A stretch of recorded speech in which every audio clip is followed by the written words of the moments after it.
اب ہم ایک نئے باب میں آ گئے ہیں، روحانی ترقی کا رجحان، دا فنومینا آف اسپرچول گروتھ۔ روحانی رجحان کو سمجھنے کے لیے میں یہاں ایک مثال دینا چاہتا ہوں۔ جب میں 15 سال کا تھا، میں ایک ایسے شخص کو جانتا تھا جو انتہائی غریب اور دکھی حالات میں زندگی گزار رہا تھا۔ وہ بے گھر تھا اور تنہائی میں کسی ویران صحرائی باغ جیسی جگہ میں رہتا تھا۔ زیادہ تر بے گھر لوگ ہی اس باغ میں سوتے تھے۔ کئی بار اسے بہت بھوک لگتی کیونکہ اس کے پاس کھانے کے پیسے یا روٹی نہیں تھی۔ کئی سال اس نے وہی پھٹے کپڑے اور ٹوٹے ہوئے جوتے پہن رکھے تھے، یا جوتے بھی نہیں ہوتے تھے۔ اس بستی میں ایک جگہ تھی جہاں لوگ جمع ہوتے جو کام کی تلاش میں تھے۔ ہر روز امیر لوگ وہاں کارکنوں کا انتخاب کرنے آتے تھے۔ زیادہ تر وہ تندرست لوگوں کا انتخاب کرتے، لیکن وہ اکثر بیمار رہتا تھا۔ کئی بار اس نے صحت مند ہونے کا بہانہ کیا۔ وہ ہمیشہ آخری شخص ہوتا جسے امیر لوگوں کی طرف سے کام ملتا، حالانکہ وہ تنہا، اداس اور خاموش بیٹھا رہتا تھا۔ وہاں وہ کئی بار خدا سے دعا کرتا رہتا۔ اس نے مجھے حیران کر دیا کہ اس طرح کے دکھی حالات میں وہ خدا کا شکر کر رہا ہے۔ اس نے خدا سے دعا کی کہ اس نے ایسا نہیں کیا کہ اسے بھول گیا ہو، بلکہ اسے موقع دیا ہے کہ اسے یاد رکھے، اسے قریب سے محسوس کرے۔ ایک دن جب وہ اکیلا تھا، اس نے اس سے کہا، اتنے دکھی حالات میں تم اب بھی بہت شکر کے ساتھ دعا کرتے ہو، اور خدا تم پر بہت مہربان ہے۔ دراصل تمہارا سب سے زیادہ حق بنتا ہے کہ شکایت کرو اور خدا سے پوچھو کہ اس نے تمہیں ایسے حالات میں کیوں پیدا ہونے دیا۔ اس کے علاوہ کہ دن بدن جو مصیبت، دکھ اور تکلیف سے گزرنے کے باوجود تم اب بھی اتنے عاجز ہو، تم دعا اور خدا کو ایسے یاد کرتے ہو جیسے اس نے تم پر بڑا احسان کیا ہے۔ اس نے مجھے جو جواب دیا وہ میں کبھی نہیں بھولوں گا۔ اس نے جواب دیا، جب میں اس وقت اپنے حالات کو دیکھتا ہوں تو مجھے یاد آتا ہے کہ وہ لوگ جو بہت زیادہ تکلیف سے گزر رہے ہیں، اس لمحے میں تکلیف میں میں اپنے دکھ بھول جاتا ہوں اور ان کی بہتری کی دعا کرتا ہوں۔ اگر میں ایک امیر آدمی ہوتا لیکن میں خدا کو بھول گیا ہوتا تو یہ ظاہری مال و دولت میرا دشمن ہوتا، اور یہ آرام دہ زندگی مجھے بے شعور بنا دیتی اور اپنے خدا سے دور کر دیتی۔ نہ جانے کیوں مجھے اور دوسروں کو دکھ، عذاب اور ایسے دردناک حالات میں کیوں جینا پڑتا ہے، لیکن میں جانتا ہوں کہ یہ وقت گزر جائے گا۔ ہر صبح اور شام میں اپنی دعا کے آخر میں خدا سے کہتا ہوں،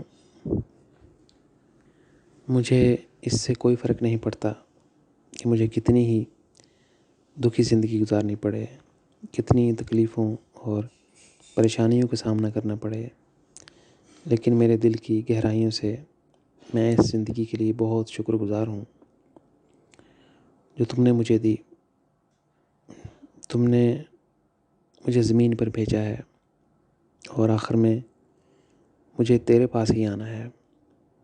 مرنے کے بعد کی زندگی میں تو میرے لیے بھی جو بھی فیصلہ کرے گا، میں تجھ سے کبھی ناراض نہیں ہوں گا۔ میں ہمیشہ تجھے اپنے خالق کے طور پہ ہی دیکھوں گا، جس نے مجھے یہ زندگی دی۔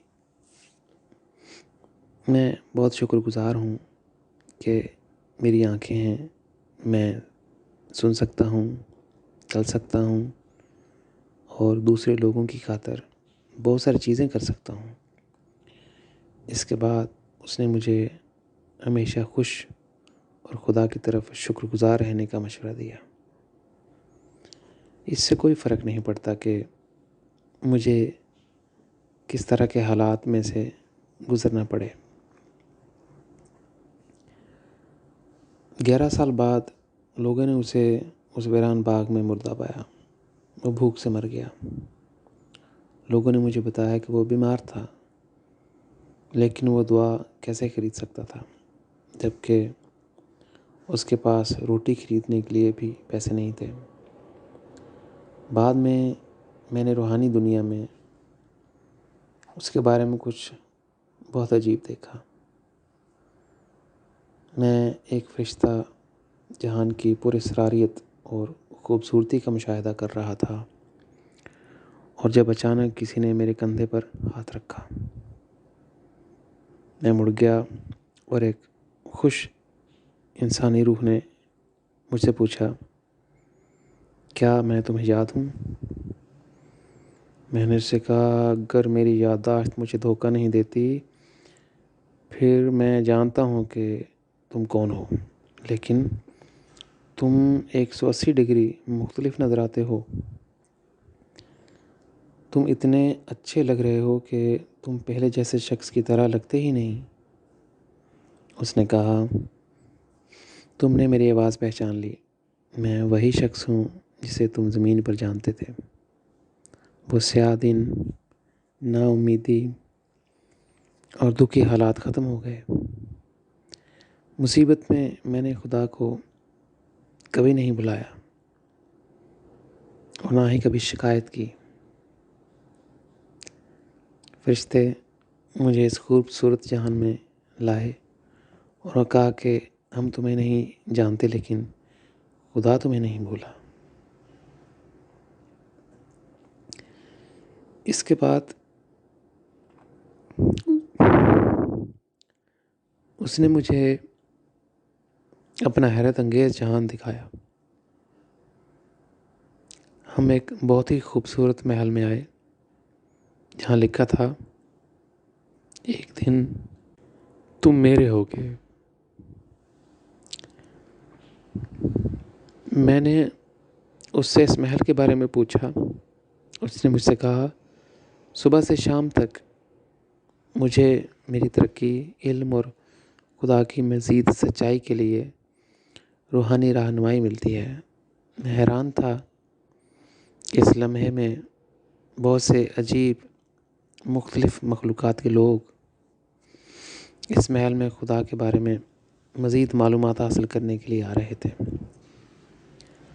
وہ سب مسکرا دیے اور بہت دوستانہ مزاج کے تھے۔ میں نے اس سے کہا، تمہاری شکل مکمل طور پر بدل گئی ہے۔ اب تم بہت خوبصورت اور دلکش لگ رہے ہو، اور تم اتنے حیرت انگیز اور پر اسرار ماحول میں رہ رہے ہو کہ ابھی میری آنکھیں، دماغ اور دل پوچھ رہے ہیں کہ جنتوں نے کیسے تمہیں اتنا بدل دیا ہے۔ اس نے مجھ سے کہا، اس کا اظہار کرنے کے لیے ایک لفظ کافی نہیں۔ میں آج جو بھی ہوں، میری ساری زندگی میں خدا کو کبھی نہیں بھولا۔ اس سے فرق نہیں پڑتا کہ کن خوفناک حالات سے مجھے گزرنا پڑا۔ میں نے اپنی تمام دعاؤں میں اسے اپنے بہت قریب محسوس کیا۔ میں نے اس سے کہا، میں دنیا کے لوگوں کے لیے خواہش کرتا ہوں کہ جو بے خبر زندگی گزار رہے ہیں کہ وہ دیکھیں کہ تم اب کیسے دکھتے ہو، اور اب تمہاری زندگی، تمہاری روحانی زندگی کے بارے میں کیا حکمت ہے۔ میں نے دیکھا کہ اس کی خدا کو جاننے کی گہری اور جذباتی خواہش اور آرزو کی وجہ سے فرشتہ جہانوں کی طرف سے اسے جو روشنی ملی تھی وہ آہستہ آہستہ مزید بڑھتی جائے گی۔ اس نے مجھے دکھایا کہ وہ کتنی اونچی ہوا میں چھلانگ لگا سکتا ہے اور کتنی دیر تک پرندے کی طرح اڑ سکتا ہے۔ میں اسے دیکھ کر بہت خوش ہوا۔ جب میں نے جانا چاہا تو اس نے میرا ہاتھ تھام لیا اور کسی بچے کی طرح رونے لگا۔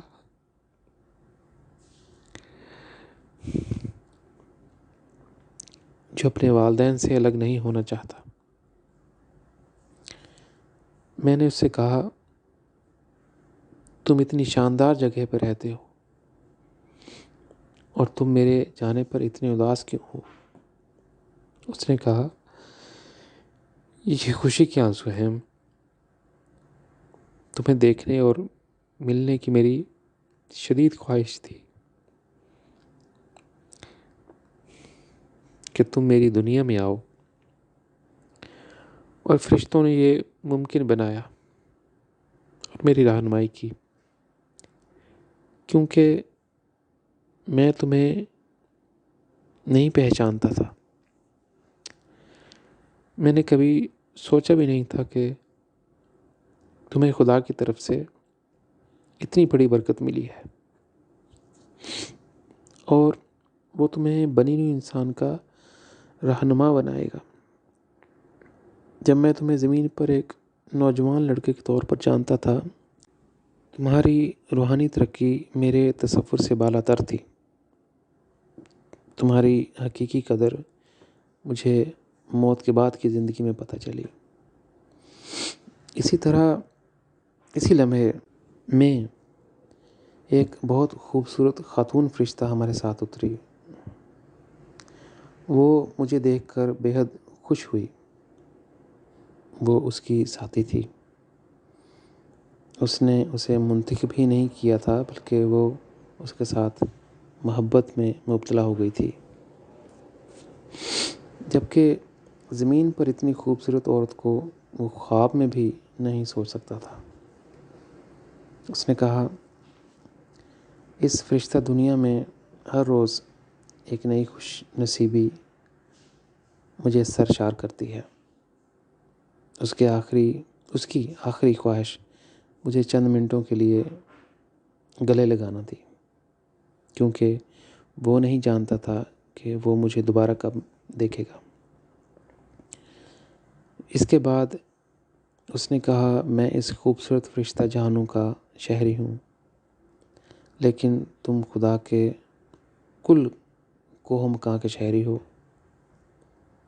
میں تمہارے بارے میں جب بھی سوچوں گا تمہاری تصویر میری آنکھوں کے سامنے ہوگی، اور وہ وقت جو زمین پر میں نے تمہارے ساتھ گزارا ہے، جب میں واپس اڑ رہا تھا، میں نے اپنے آپ سے پوچھا، کوئی انسان خدا کی فطرت کو نہیں سمجھ سکتا ہے جو وہ دیتا ہے ان لوگوں کو جن سے وہ محبت کرتا ہے، وہ بہت ناقابل فراموش اور قیمتی ہوتا ہے۔ یہ کہانی بہت واضح طور پر بیان کرتی ہے کہ جن لوگوں نے خدا کو ان کی زندگی کا مرکزی مقام بنایا، وہ مرنے کے بعد کی ہمیشہ کی زندگی میں نہ ختم ہونے والی خوشیوں کا معیار پاتے ہیں۔ اس سے کوئی فرق نہیں پڑتا کہ اگر لوگ زمین پر نارمل یا بدصورت نظر آتے ہیں، وہ جو زندگی کا مقصد پورا کر جائے تو ابدی زندگی میں بہت خوبصورت ہوگا۔ خدا نے یہ نظام ہمارے اندر رکھ دیا ہے کہ ہم ہمارے طرز زندگی کے مطابق ہماری اپنی روح کی شکل تخلیق کر سکیں۔ اسی لمحے جب خدا ہماری پہلی اور آخری محبت بن جاتا ہے، روشنی کے چمکتے ہوئے عناصر ہماری روح میں آنا شروع ہو جاتے ہیں، وہ سب سے خوبصورت روحانی شکل بنا سکتے ہیں۔ خدا اور ایک شخص کے درمیان جتنا زیادہ گہرا اور حساس تعلق استوار ہو جاتا ہے، اس کی روح میں روشنی کے مختلف رنگ جھلملانے لگتے ہیں۔ یہ افراد مذہبی لوگوں کی طرح اندھے مرحلے میں نہیں ہوتے، وہ روحانی رجحان کو دیکھ سکتے ہیں کہ روشنی کے عناصر ان کی روح میں کیسے آتے ہیں۔ کسی نہ کسی طرح تمام انبیاء اپنی روحانیت کو دیکھ سکتے ہیں۔ جب وہ زمین پر رہ رہے تھے، تاہم انہوں نے اس روحانی رجحان کو مزید تفصیل سے بیان نہیں کیا۔ میرے لیے یہ ممکن ہوا کیونکہ میں نے 40 سال تک ابلیس کو معاوضے کی قیمتوں کی ادائیگی کی تھی۔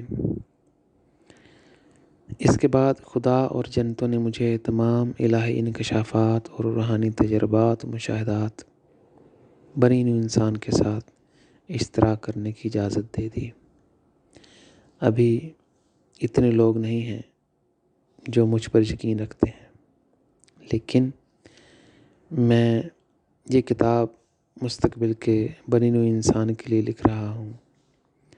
جب وہ میری کتاب کو بہت سنجیدگی سے پڑھیں گے اور میری روحانی رہنمائی کے مطابق اپنی زندگی کو ایڈجسٹ کریں گے تو انہیں بہت فائدہ ہوگا۔ زمین پر ہم ہماری زندگی کی چیزیں اور ضرورت کے لیے مختلف مقاصد کو پورا کرنے کے لیے بہت سے کام کرنے کے لیے حالات کے پابند ہیں۔ ان تمام سرگرمیوں کے باوجود ہمیں نہیں بھولنا چاہیے کہ ہماری زندگی کا بنیادی مقصد خدا سے محبت ہے۔ خدا نے ہمیں غیر مشروط طور پر بہت کچھ دیا ہے اور وہ ہمارے لیے بہت پیارا مہربان ہے۔ ہمیں اپنی روحانی زندگی کے لیے ایک اچھی بنیاد بنانا چاہیے۔ ہم نے خدا کو بھلا دیا اور خود کو اپنے حقیقی گھر سے جدا کر دیا۔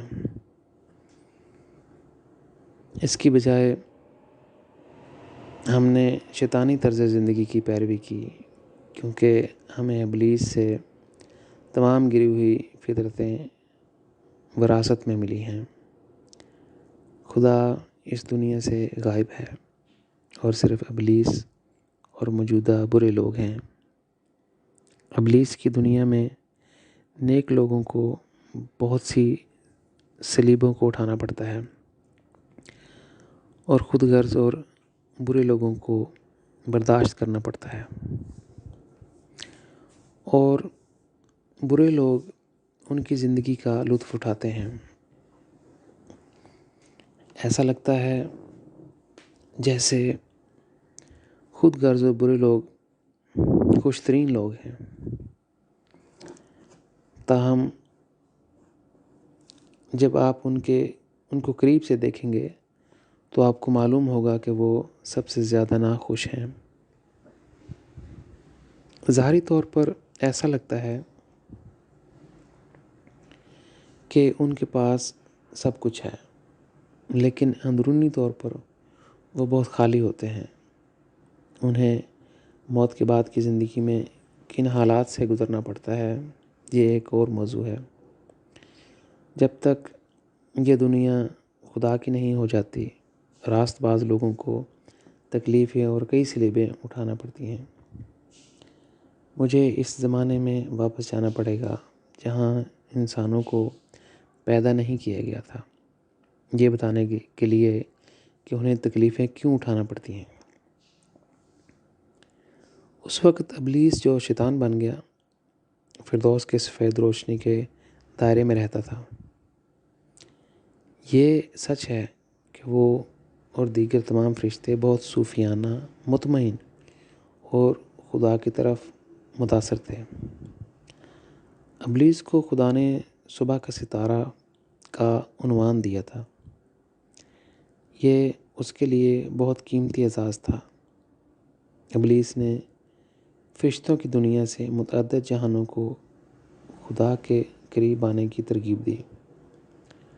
وہ بہت سنجیدہ تھا اور واقعی خدا کے بہت قریب آنا چاہتا تھا۔ اس نے بہت سے فرشتوں اور اپنے خاندان کے بہت سے افراد کو خدا کی طرف رہنمائی کی تھی تاکہ وہ خدا کی بادشاہت میں بہت اعلیٰ جہانوں میں زندگی گزار سکیں۔ وہ گیت جو اس نے خدا کے تصوف میں لکھے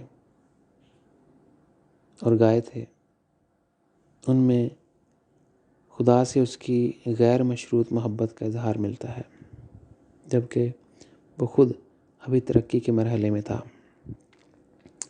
اگر کوئی ابلیس کے بارے میں مزید راز جاننا چاہتا ہے تو وہ میری کتاب سچے لمحات خدا کے ساتھ میں اس کی زندگی کے کچھ صوفیانہ کہانیاں پڑھ سکتا ہے۔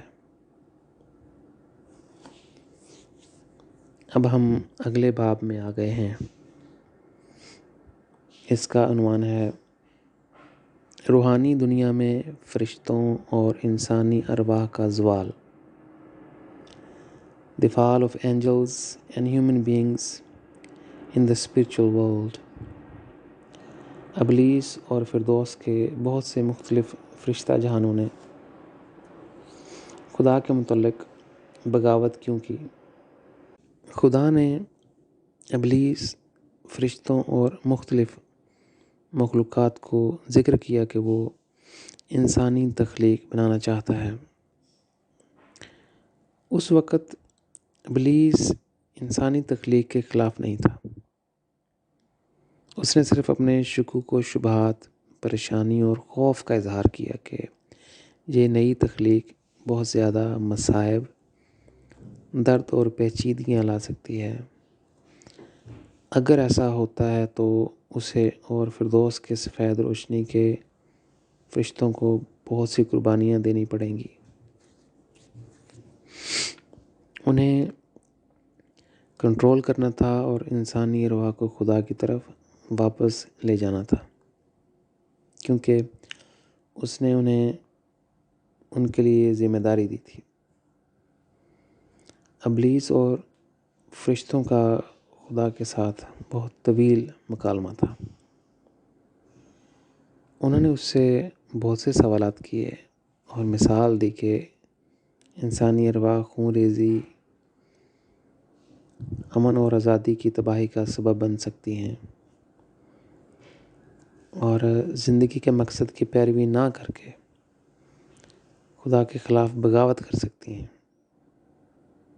ابلیس اور فرشتے، خاص طور پر وہ فرشتے جنہوں نے انسانی تخلیق سے نمٹنے کے لیے خدا کے ساتھ بے شمار بحثیں کیں، دوسرے فرشتوں اور مخلوقات کو جن سے مقابلہ نہیں کرنا پڑا، انہوں نے انسانی تخلیق کو خدا کی آنکھوں سے دیکھا اور اس پر اندھا بھروسہ کیا۔ یہ آسان نہیں تھا جب انہیں انسانی ارواح سے نمٹنا پڑا۔ خدا کی طرف ان کی قدر کو تبدیل کرنے کے لیے چیزیں مختلف تھیں اور یہ عمل ہموار نہیں تھا، لیکن آہستہ آہستہ مزید چیلنجز آئے۔ ابلیس اور فرشتوں کو بہت سی قربانیاں دینی پڑیں، لیکن ان کا کوئی نتیجہ نہیں نکلا۔ میں یہاں ایک مثال دینا چاہتا ہوں، لیکن مجھے نہیں معلوم کہ یہ بالکل ٹھیک وضاحت کرتی ہے کہ نہیں۔ یہ بہت بڑا فرق ہے اگر وائٹ ہاؤس کے اندر بیٹھ کر صدر اور سینیٹرز افغانستان یا عراق میں جنگ کرنے کا فیصلہ کرتے ہیں، یا دوران جنگ اگر لڑتے ہوئے فوجیوں کا خون بہے یا اپنی جانیں دیں۔ میں نہیں چاہتا اس مثال کا خدا اور جنتوں سے موازنہ کروں، میں صرف چاہتا ہوں مثال کے طور پہ اگر ابلیس، جس کا عنوان صبح کا ستارہ تھا، اور فردوس کی سفید روشنی کے فرشتوں کو انسانی ارواح کی خاطر انسانی ارواح کو خدا کی طرف بڑھنے میں مدد کے لیے بہت سی قربانیاں دینی پڑیں۔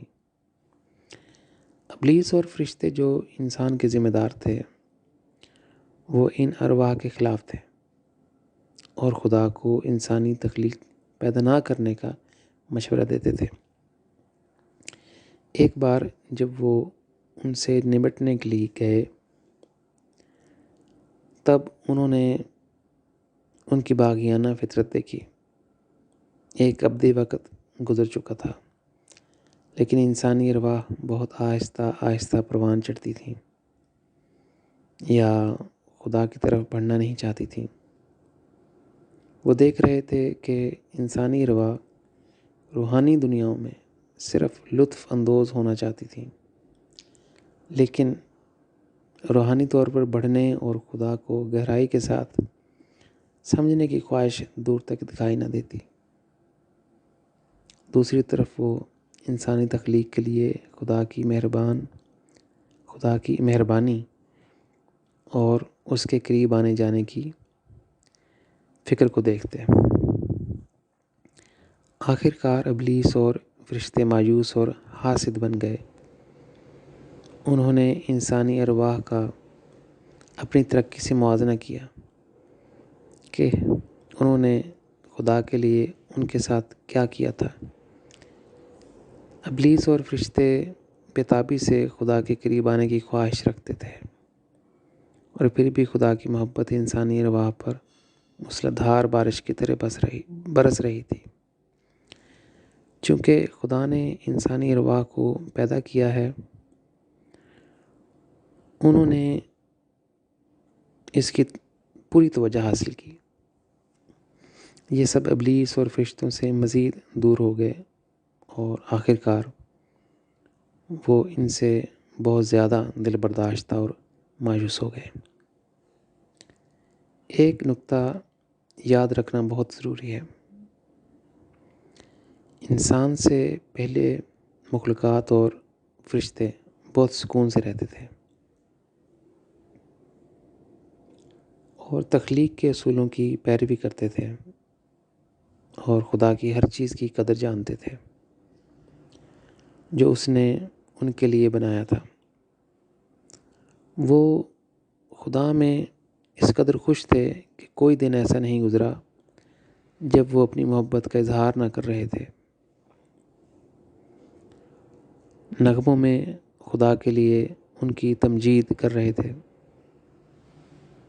خدا نے بہت سے مختلف رنگ کے فرشتوں کو بنایا تھا، لیکن اس نے فرشتوں کو فردوس سفید روشنی کے دائروں کی ذمہ داری دی۔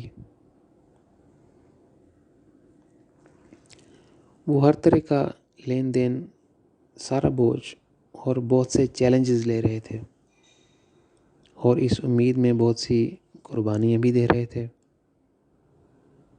کہ انسانی تخلیق نیکی کا پھل لے آئے۔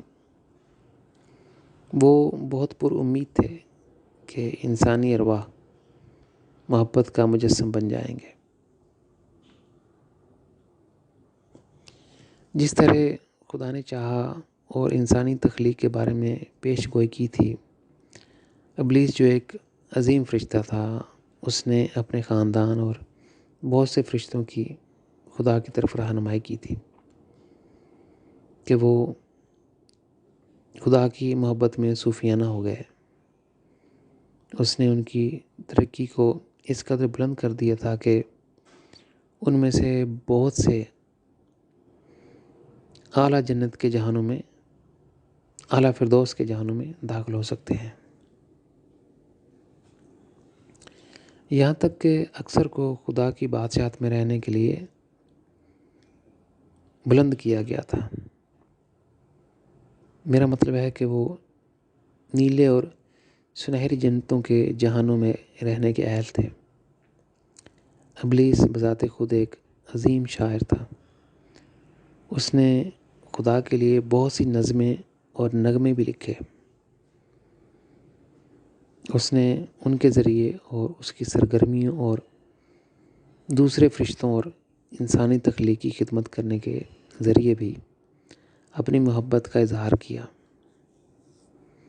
ابلیس ایک غیر معمولی عقل مند اور ذہین وجود تھا جو چاہتا تھا کہ خدا کے لیے شکر گزاری کی قدر و قیمت کیا ہے۔ وہ خدا سے غیر مشروط طور پر اور بغیر کسی توقع سے محبت کرتا تھا اور الہی سچائی کا مجسم بننے کی گہری خواہش رکھتا تھا۔ ایک طویل عرصہ گزر جانے کے بعد بھی انسانی تخلیق حرکت میں نہ آئی اور روحانی راستے پر چلنے کی بجائے مزید پسماندہ ہو گئی۔ فرشتوں نے چیزوں کو دوسرے طریقے سے دیکھنا شروع کیا۔ انہوں نے دیکھا کہ اس انسانی روح کے باعث ابلیس اور فرشتوں کی ارواح میں بہت سے سوراخ ہو گئے ہیں، اور یہ کہ وہ نہایت بہترین خوبصورت دنوں کو جب وہ خدا کے ساتھ خوش تھے کو دبا رہے تھے۔ آہستہ آہستہ ابلیس اور دوسرے فرشتوں کا صبر ختم ہو گیا اور مسلسل انسانی تخلیق کی خدمت کرنے کا جذبہ ختم ہو گیا۔ ابلیس اور فرشتوں نے جو کچھ انسانی ارواح کے لیے کیا، اسے سننے کے بعد وہ اب بھی اپنے نفس، اپنی خوشی اور مسرت کی تکمیل کے لیے مرکوز مقاصد کے لیے جینا چاہتے تھے۔ وہ اس نغمے کے ساتھ رہتے تھے، میں تم سے پیار کرتا ہوں، تم مجھ سے پیار کرتے ہو۔ انہوں نے اس محبت کی عالمگیر قدر کو خدا کی طرف تلاش کرنے کے لیے نہیں بڑھایا کہ وہ واقعی کون ہے۔ ابلیس اور فرشتوں نے خدا کو مورد الزام ٹھہرایا کہ اس نے ایسی باغی تخلیق کو پیدا کیا تھا جو خدا کی قدر اور زندگی کا مقصد نہیں جاننا چاہتی تھی۔ انہوں نے خدا کو بے آواز بنایا ہے۔ اس سب کے بعد خدا نے ان سے کہا کہ انہوں نے انسانی تخلیق کی غیر مشروط خدمت نہیں کی۔ دوسری طرف فرشتوں نے کبھی نہ ختم ہونے والی کہانی ان کی اتنی خدمت کی جتنی وہ کر سکتے تھے، لیکن پھر بھی انسانی تخلیق نے روحانی طور پر بڑھنے کا جواب نہیں دیا۔ اتنا وقت گزر چکا تھا، پھر بھی کوئی نتیجہ نہیں نکلا۔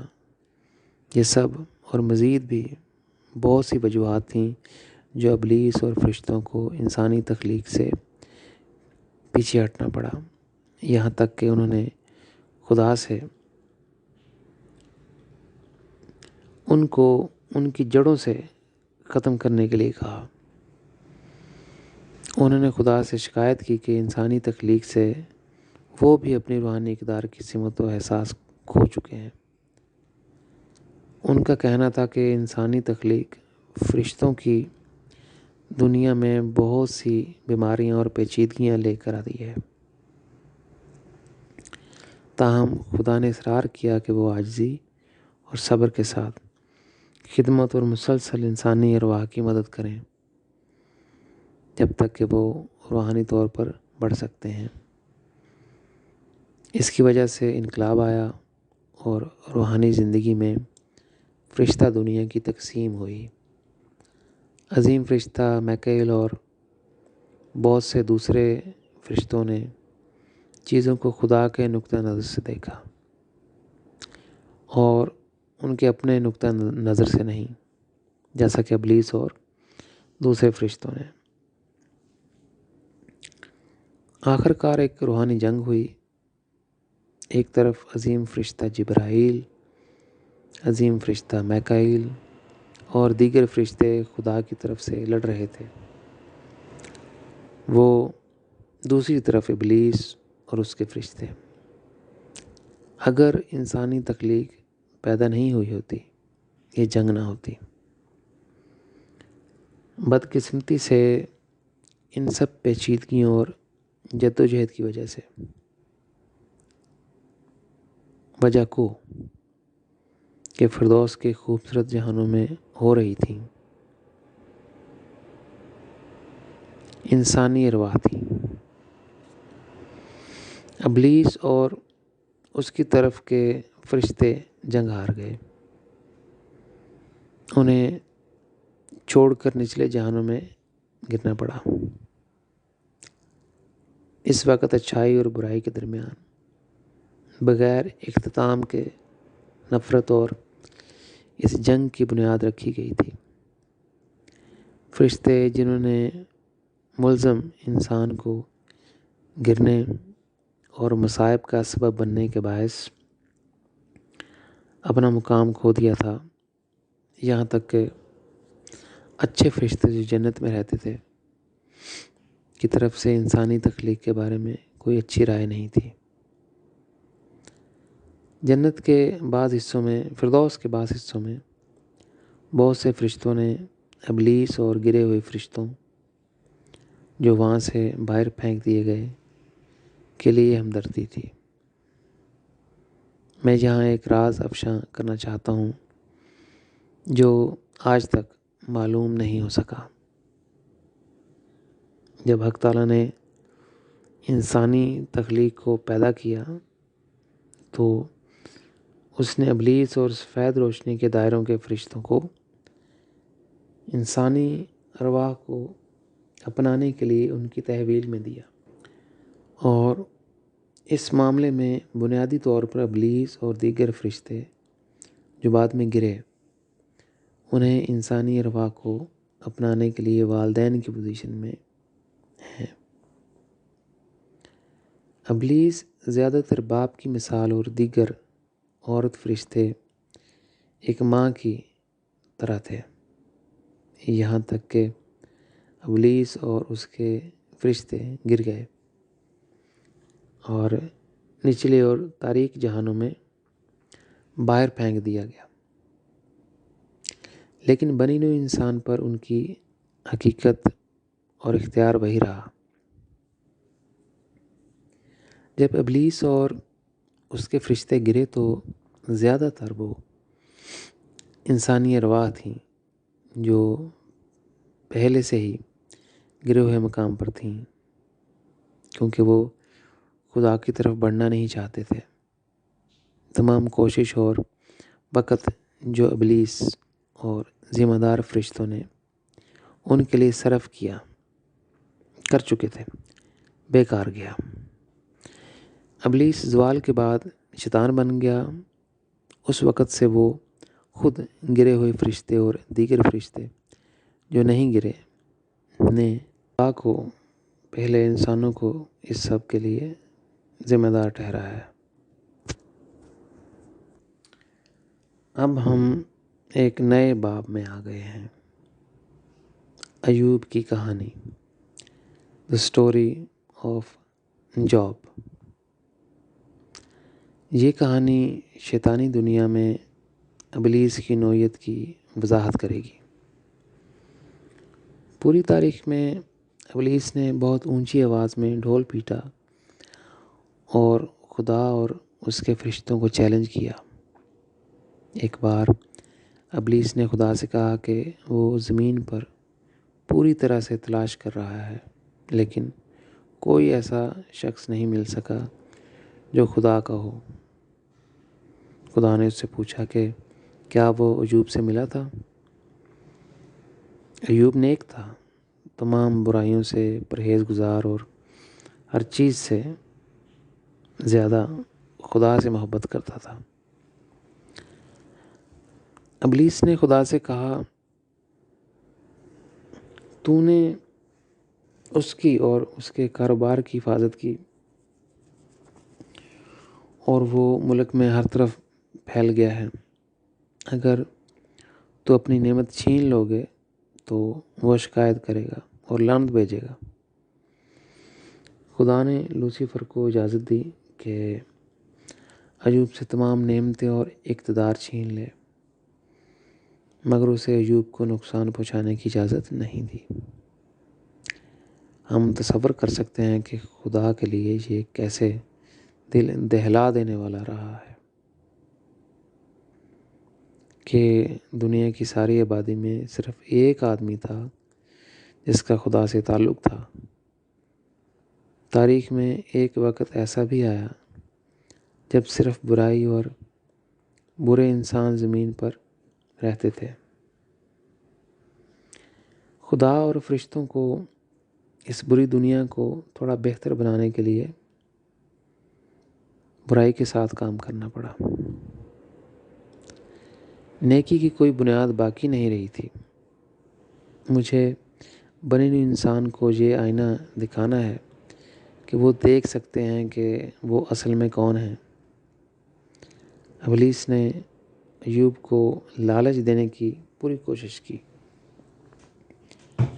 کہ وہ خدا پر لعنت بھیجے۔ ایک دن ایوب کے دشمنوں نے ان کے تمام نوکروں کو قتل کر دیا اور اس کی تمام گائے اور گدھے لے گئے۔ اس کے بعد ایک گرج چمک نے اس کی تمام بھیڑیں اور چرواہے مار ڈالے۔ تقریباً اسی وقت دوسروں نے اس کے تمام اونٹ چرا لیے اور اس کے بندوں کو مار ڈالا۔ تھوڑی دیر بعد اس کے بیٹے اور بیٹیاں اپنے سب سے بڑے بیٹے کے گھر کھانا کھا رہے تھے جب ایک سخت طوفان نے اس کے گھر کو غار میں بدل دیا۔ اس کے تمام بچے مر گئے۔ ایوب نے اپنا سر منڈوایا، گھٹنوں کے بل گر گیا اور دعا کی۔ اس کے بعد اس نے کہا کہ بائبل میں یہ باب ہے، ایوب باب 1 آیت 21۔ میں اپنی ماں کے پیٹ سے ننگا نکلا اور میں ننگا وہاں واپس جاؤں گا۔ خدا نے دیا اور خدا نے ہی واپس لے لیا۔ رب کا نام مبارک ہو۔ خدا نے ابلیس کو بتایا کہ زمین پر کوئی بھی ایوب سے زیادہ نیک، برائی کو اس سے زیادہ رد کرنے والا اور اس سے اتنا پیار کرنے والا اور کوئی نہیں۔ ابلیس نے خدا سے کہا، بائبل میں یہ باب نمبر 2 آیت 5 اور 4، جان کے بدلے جان، ہاں آدمی کے پاس اس کی زندگی کے لیے دینے کو یہی سب کچھ ہے، لیکن اب اپنا ہاتھ آگے بڑھا اور اس کی ہڈی اور اس کے گوشت کو چھو اور وہ تمہارے چہرے پر لعنت بھیجے گا۔ خدا نے ایوب کو ابلیس کے ہاتھ میں دے دیا لیکن اس کی جان لینے سے روک دیا۔ ابلیس نے ایوب کو اس کے پورے جسم حصے میں مہلک السر دیے۔ ایوب راکھ کے درمیان بیٹھ کر ایک برتن کے ساتھ خود کو کھجا رہا تھا۔ اس کی بیوی نے اس پر الزام لگایا کہ وہ اب بھی خدا کے لیے اپنی عقیدت کو برقرار رکھتا ہے۔ اس نے اس سے کہا کہ خدا پر لعنت بھیج کہ مر جائے۔ ایوب نے اس سے کہا کہ اگر خدا اس نے اچھی چیز لے لی ہے تو وہ بری چیزیں بھی لے لے گا۔ کئی سال ایوب اس تکلیف دہ بیماری کے دور سے گزر رہا تھا، لیکن اس نے کبھی خدا کو بد دعا نہیں دی۔ اس درمیان میں ایوب نے صرف ایک بار تھوڑا سا صبر کھو دیا جب وہ مشکل سے اپنے حالات کو سنبھال سکتا تھا۔ اس نے کہا، سب سے تاریک دن وہ دن ہے جس دن میں پیدا ہوا تھا۔ یہ بہتر تھا کہ بیج جس سے میں پیدا ہوا تھا وہ ضائع ہو گیا ہوتا۔ اس کے بعد وہ خود کو مسلسل سنبھال سکتا تھا اور اس نے اپنے انتہائی درد اور غم کو برداشت کیا۔ اس کے دوست نے اسے تسلی دی، لیکن ایوب وہ تھا جسے محبت کی خاطر اس تکلیف دہ عمل سے گزرنا پڑا۔ ایوب کو معلوم نہیں تھا کہ ابلیس نے خدا، فرشتوں اور جنتوں کو چیلنج کیا تھا کہ زمین پر انسانوں کا 1% بھی خدا سے پیار نہیں کرتا۔ انہیں تمہاری کوئی خواہش نہیں۔ پردے کے پیچھے خدا اور جنتوں نے ایوب سے التجا کی کہ وہ اپنی ٹوٹی ہوئی دل کی کہانی میں اپنی محبت کو مکمل کرنے کے لیے تھوڑی دیر ٹھہرے۔ آخرکار ایوب کی زندگی میں سیاہ ترین دن آیا۔ اس نے سوچا کہ وہ مر جائے گا، کیونکہ اس کی بیماری اس مرحلے پر پہنچ چکی تھی جہاں اس کا درد ناقابل برداشت تھا۔ ایوب سمجھ نہیں سکا کہ خدا اسے کیوں چھوڑ گیا۔ اپنے پیارے خاندان اور تسلط سب کو کھونے کے بعد وہ اکیلا تھا۔ اگرچہ اس نے انسانیت کے خلاف کوئی جرم نہیں کیا تھا۔ ایوب نے خدا سے کہا، میرا دروازہ کھلا تھا۔ دن میں 24 گھنٹے غریب لوگوں اور ہر ضرورت مندوں کی مدد کے لیے۔ کسی نے میرے دروازے کو امید کے بغیر نہیں چھوڑا۔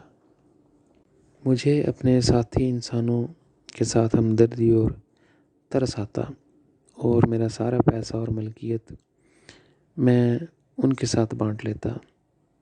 ایوب صحیح الفاظ میں ایک عوام کا خدمت گزار شخص تھا۔ وہ کسی بھی چیز کے بدلے میں کبھی بھی کچھ حاصل نہیں کرنا چاہتا تھا۔ ایوب نے نیک زندگی گزاری ہے، اور نیکی صرف خدا کے لیے کی۔ اس نے خدا سے محبت کا رشتہ تھا، اس کا خدا سے محبت کا رشتہ تھا، اور ہر چیز میں اس کا بنیادی محرک ہمیشہ خدا کو خوش رکھنا تھا۔ اپنے تاریک وقت کے اختتام پر، جب وہ اپنے درد اور غم کو مزید برداشت نہیں کر سکتا تھا اور مسلسل زندہ رہنے کی کوئی امید نہیں رہی، اس نے چند الفاظ کہہ کر اپنی محبت مکمل کی۔ یہ الفاظ تاریخی ہیں، اور ابلیس کو اسے چھوڑنا پڑا، کیونکہ اب اس کے پاس ایوب کو پرکھنے کی کوئی بنیاد نہیں تھی۔ ابلیس ایوب پر مزید الزام نہیں لگا سکتا تھا، جیسا کہ اس نے انسانی تاریخ میں دوسرے انسانوں کے ساتھ کیا تھا۔ یہ الفاظ بائبل میں درج نہیں ہیں، لیکن ایوب نے مجھے اپنے فردوس کے جہان میں بتائے۔ اس نے خدا سے کہا، میں نہیں جانتا یہ سب میرے ساتھ کیوں ہوا۔ جب میں اپنی زندگی کو پیچھے دیکھتا ہوں، میں صرف راست بازی دیکھتا ہوں، ایک دینے والی فطرت اور دوسروں کی خاطر زندہ رہنا۔ ہر روز دن کے اختتام پر مجھے خوف تھا کہ میں نے کسی کی مدد نہ کر کے کسی کے جذبات کو ٹھیس تو نہیں پہنچائی، یا میں جان نہ سکا کہ اگر کسی شخص کو مدد کی ضرورت ہے۔ تمام میری زندگی اب تک میں سوچ سکتا ہوں کہ میں نے یقین کیا ہے کہ بنی ہوئی انسان تیرا عیال ہے، اور مجھے ان کی اس طرح خدمت کرنی چاہیے جس طرح وہ چاہتا ہے۔ مجھے ہر وقت ڈر رہتا تھا کہ کسی دن ایسا تو نہیں ہوا کہ میں اپنے انسان ساتھیوں کو تیری نگاہ سے نہ دیکھا ہو۔ میں نے جو کچھ بھی کیا ہے صرف تم سے ملنے اور تیرے ساتھ رہنے کے لیے کیا۔ اب میری زندگی کے آخری دن ہیں، اور سب نے مجھے چھوڑ دیا۔ میں نہیں جانتا کہ تم نے مجھے کیوں چھوڑا اور مجھے اتنی سزا کیوں ملی۔ مجھے نہیں معلوم کہ میں نے لاشعوری طور پر کسی جرم کا ارتکاب کیا ہے۔ مجھے اپنی آخری گھڑی میں تم سے یہ کہنا ہے، اگر مجھے موت کے بعد کی زندگی میں موقع ملا تو میں پھر بھی مسلسل تجھے ہی تلاش کرتا رہوں گا۔ یہ میرے دل کی سب سے گہری خواہش ہے۔ میں اپنی محبت کو تلاش کروں گا، چاہے مجھے میری ہر خوش قسمتی کو کھونا پڑے۔ میری محبت کے ساتھ ایوب کا مطلب خدا تھا، یعنی اس کے پورے الفاظ میں سے یہ تھے کہ خدا اس کی جان بھی لے لے لیکن اسے اپنی محبت واپس دینی چاہیے۔ ایوب نے ایسے تاریک اور مایوس کن حالات میں اپنی محبت کو مکمل کیا۔ ابلیس کو اسے چھوڑنا پڑا۔ اس کے بعد خدا نے ایوب کو پہلے سے زیادہ برکت دی۔ ایوب نے پہلے سے کہیں زیادہ تسلط حاصل کیا۔ وہ کئی سال مزید زندہ رہا اور خوبصورت ترین عورت سے شادی کی۔ اسے بہت سے شاندار بیٹے اور بیٹیاں ملے۔ خدا نے ایوب کو صبر اور برداشت کے شخص کے طور پر انعام دیا۔ جب ایوب نے مجھے اپنی فردوس کے جہان میں اپنی زندگی کی گواہی دی، میں اس کی زمینی زندگی کے بارے میں ایک فلم بھی دیکھ سکتا تھا۔ یہ میرے لیے بہت متاثر کن لمحہ تھا۔ ایسی کہانی کی زندہ تصویر کو دیکھنا کہ کس طرح کوئی اپنی زندگی اور سب کچھ خدا کے حضور پیش کرتا ہے۔ دوسری بہت سی مختلف مخلوقات اور فرشتوں کے جہان ایوب کے پاس اس کے تجربات اور اس کی محبت کی کہانی سننے آتے ہیں۔ میرے جانے سے پہلے ایوب نے مجھے آنسوؤں سے گلے لگا لیا تھا۔ میں اپنی روح میں اس کی محبت کی گرمی کو محسوس کر سکتا تھا۔ اس نے مجھ سے کہا، میں نے خدا کی منشا میں تمہاری روحانی زندگی کے کچھ حصوں کا مشاہدہ کیا۔ مجھے یہ کہنا ہے کہ تم نبوت کی تاریخ میں بہت خاص نبی ہو۔ تم خدا کا دیا ہوا تحفہ ہو۔ میں مستقبل میں تم سے پھر ملوں گا، یہاں تک کہ اگر میں تمہیں کئی بار بھی دیکھوں گا تو میرے پاس ہمیشہ تمہیں دوبارہ دیکھنے کی گہری خواہش رہے گی۔ ایوب کی کہانی ہمیں بتاتی ہے کہ اگر کوئی روحانی فتح کی خواہش رکھتا ہے تو پھر اس شخص کو ظاہری اور روحانی ہر چیز دی جاتی ہے۔ ابلیس کا اس شخص پر کوئی دعویٰ نہیں ہے کیونکہ وہ اس کی دنیا سے تعلق نہیں رکھتا۔ زمین پر ہمارا مسئلہ یہ ہے کہ ابلیس نے ہمارا وقت چرا لیا۔ وہ اتنی پیچیدگیاں اور بھنور لایا۔ زمین پر ابلیس ہماری زندگی چوری کرتا ہے اور روحانی دنیا میں وہ ہماری روح کو چرا کر اس کے تاریک جہانوں میں لے جاتا ہے۔ اس کا دعویٰ ہے کہ یہ لوگ اس کے شریک ہیں تو وہ اس کے ہیں نہ کہ خدا کے۔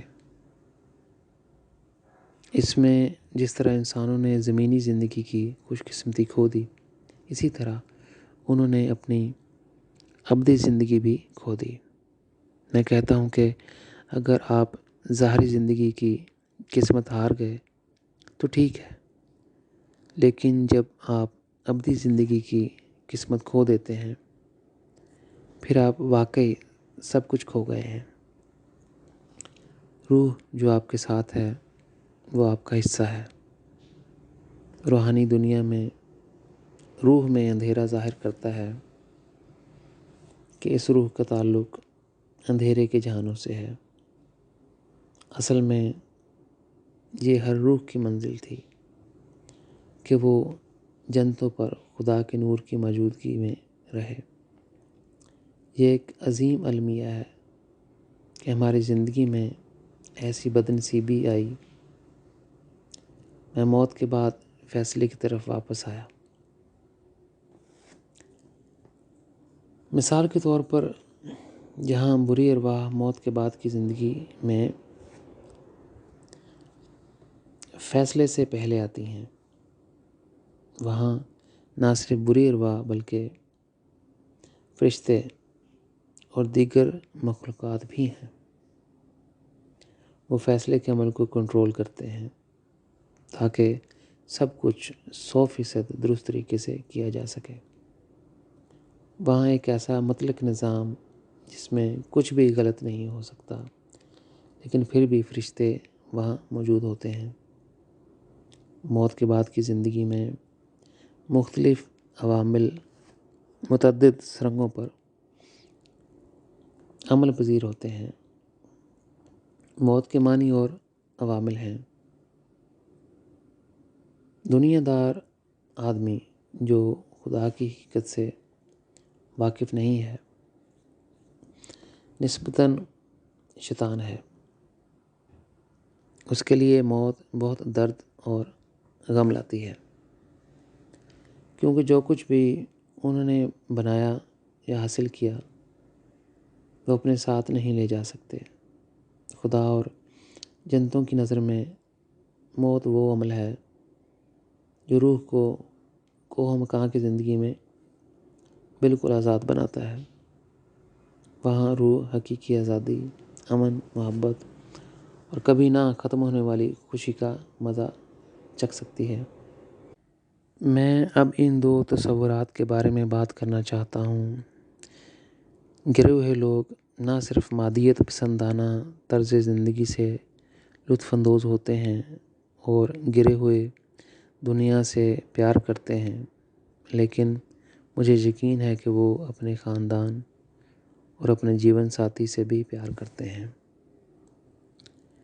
گرے ہوئے لوگوں کو یقین ہے کہ وہ ان کے خاندان اور ساتھی اور مادی ضروریات اور عیش و آرام کی زندگی فراہم کر کے اور اپنے کیریئر کے لیے بھاگ دوڑ کر کے ایک اچھا کام کر رہے ہیں۔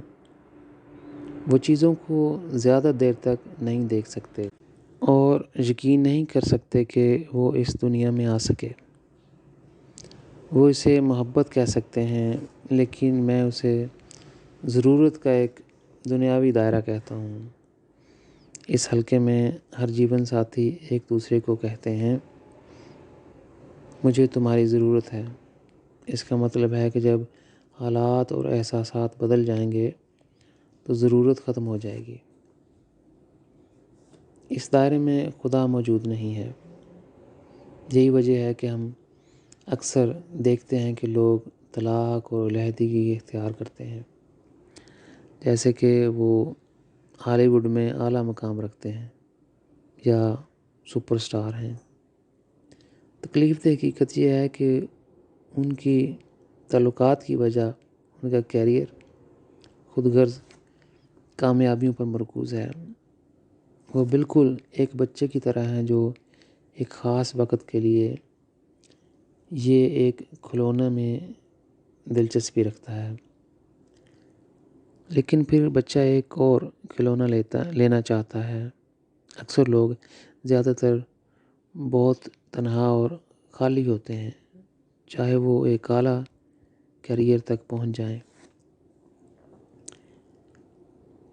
اس کی سادہ وجہ یہ ہے کہ وہ اپنی زندگی کے مقصد کو ان کی اپنی چاہتوں اور خوشی پر مرکز بنا لیتے ہیں۔ وہ شخص جو محبت کے حقیقی جوہر کو جاننا چاہتا ہے وہ خدا کے بارے میں مزید معلومات حاصل کرنے کے لیے ٹرین مس نہیں کرے گا۔ ہمیں نہیں کرنا چاہیے۔ ہمیں یہ بھولنا نہیں چاہیے کہ خدا صرف محبت نہیں ہے۔ بہت سے لوگ کہتے ہیں خدا محبت ہے اور محبت خدا ہے۔ یہ ایک غلط اظہار ہے اور یہ سچ نہیں ہے۔ خدا نے محبت کو جنم دیا، خدا پہلا سبب تھا۔ ہمیں پیدا کرنے کے لیے خدا میں محبت اور جذبات کا آغاز ہوا۔ خدا محبت کا خالق ہے اور محبت کو تخلیق کرنے والی خدا کی ذات ہے۔ میں مزید وضاحت کرتا ہوں، جہاں محبت صوفیانہ ہو کر اپنے ہوش کھو دیتی ہے، وہاں خدا کے قدموں کے نشان شروع ہوتے ہیں۔ اس کا مطلب ہے جب ہم خدا کی محبت میں صوفیانہ ہیں یا مگن ہیں، یہ وہ لمحہ ہے جب محبت ہماری جان اور روح میں ہوا کی طرح اڑتی ہے۔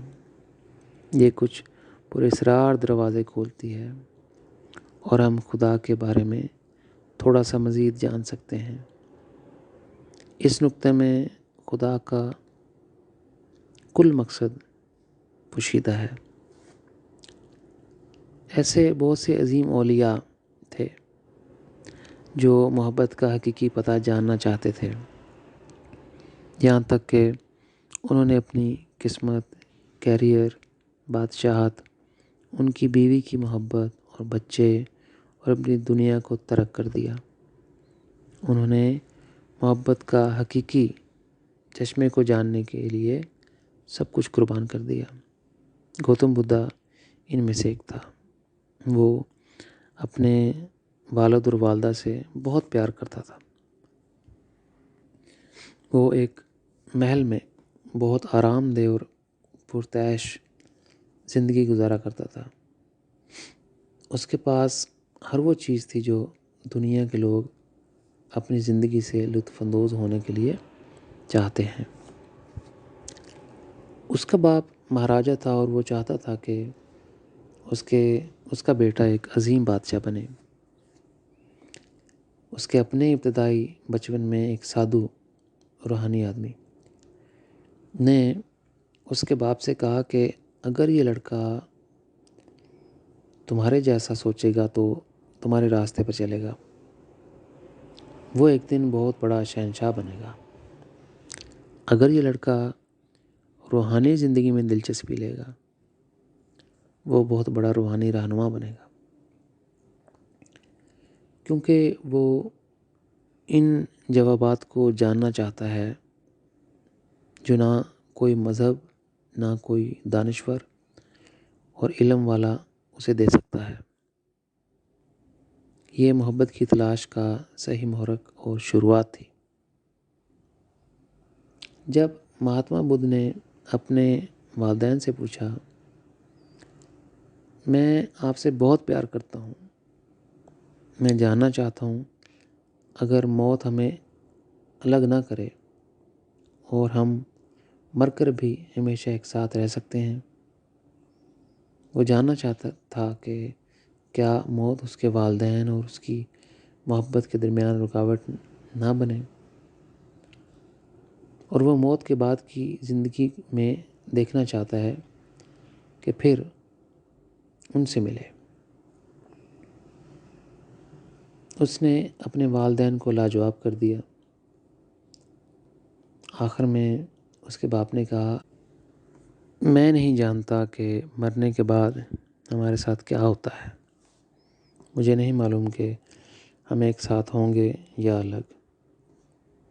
مہاتما بدھ محبت کا پتہ پوچھنے کے لیے صحیح راستے پر تھے۔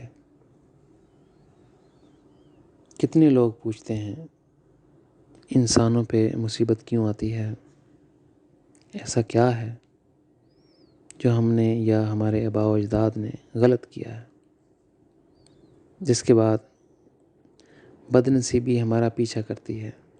صرف انبیاء ہی وہ لوگ تھے جنہوں نے خدا اور جنتوں سے شدت سے یہ سوالات پوچھے تھے۔ وہ جواب موصول کر چکے تھے، لیکن بنی نوع انسان نے غور سے نہیں سنا۔ اگر وہ محض سنجیدگی سے ہی سن لیتے تو بنی نوع انسان کو ان جوابات کو گہرائی میں تلاش کرنے کی ضرورت نہیں تھی۔ انسانی مخلوق کو اپنی قربانیاں اور بھاری قیمتیں ادا کرنے کی ضرورت نہیں تھی کہ یہ دنیا ایک بہتر جگہ بن جائے۔ اگر انسان مخلوق کے پاس جوابات ہوں گے تو وہ آرام سے شراب پینے اور اپنے اچھے کھانے سے لطف اندوز ہونے کے لیے وہ بیٹھ نہیں سکتے تھے۔ وہ ڈسکو میں ڈانس کرنے نہیں جا سکتے تھے۔ ان کے دوست اور جاننے والے تفریح کرنے کے لیے اور لطیفے کا تبادلہ کرنا اور ایک دوسرے کے بارے میں شکایات کرنے کے لیے ان سے ملاقات نہ ہو سکتی، خاص طور پر جب وہ جانتے ہوں گے کہ بہت سنجیدہ ہو جائیں گے کہ دنیا کے دوسرے حصوں میں لوگ بھوک سے مر رہے ہیں اور پینے کے لیے صاف پانی تک میسر نہیں ہوتا۔ تب وہ اس دنیا کو بہتر بنانے کے لیے بہت سی قربانیاں دینے کے لیے تیار ہوں گے۔ انہیں اس معاملے میں اپنی آنے والی نسلوں کے لیے خوشی اور مسرت پیش کرنی ہوگی تاکہ وہ آنے والے کل میں ایک بہتر دنیا میں رہ سکیں۔ آج لوگ ایک بہتر دنیا کی ذمہ داری نہیں لینا چاہتے، لیکن ان کی خود غرضی پر مبنی زندگی سے لطف اندوز ہونا چاہتے ہیں۔ ماضی میں بھی ایسا ہی ہوتا تھا۔ انسانیت جاننا اور دیکھنا نہیں چاہتی کہ آنے والا کل کیا لائے گا۔ زندگی کے بارے میں یہ بالکل غلط تصور ہے کہ سنجیدگی سے پوچھا جانا ہی نہ جائے کہ میں یہاں کیوں ہوں اور میری زندگی کا مقصد کیا ہے۔ گوتم بدھ اور بہت سے پیغمبروں نے ایسا کیا۔ انہوں نے ان کے محلات، ان کی خوشی اور مسرت، ان کے ساتھی، بچے اور خاندان چھوڑ دیا، کیونکہ ان میں سے کوئی بھی نہیں چاہتا تھا کہ ان کے ساتھ اس طوفانی راستے پر چلے۔ نبیوں کی زندگی سے پتہ چلتا ہے کہ اگر وہ مشہور تھے اور بہت زیادہ مالدار تھے، لیکن اس دنیا کے مسائل اور مصائب کے حل کے لیے انہیں سب کچھ پیچھے چھوڑنا پڑا۔